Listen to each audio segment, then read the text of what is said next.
Samantala mga kabrigada, dumako naman tayo dyan sa Brigada News FM Cagayan de Oro. Lindol sa Davao Oriental, ramdam din sa nasabing lugar. Ang klase naman nila ay suspendido.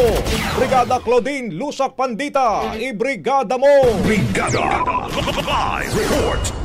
Nagdeklara ng suspension of classes sa mga pampublikong paaralan sa Cagayan de Oro, kabilang na ang ilang pribadong paaralan sa lahat ng antas matapos maramdaman sa lungsod ang pagyanig dulot ng 7.5 magnitude na lindol sa Manay, Davao Oriental. Naitala sa Cagayan de Oro ang intensity 4 na pagyanig dahilan upang agad na lumikas ang mga estudyante, maging ang mga pasyente at mga staff ng mga hospital, kawani ng City Hall at mga empleyado sa iba't ibang establishmento para sa kanilang kaligtasan.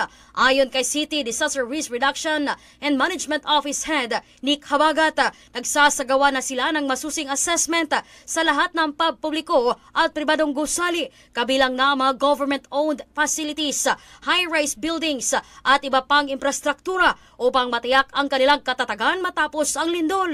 Pinapayuhan naman ng otoridad ang publiko na manatiling kalmado, maging alerto at mag-antabay sa mga opisyal na abiso habang nagpapatuloy ang monitoring sa mga posibleng aftershocks.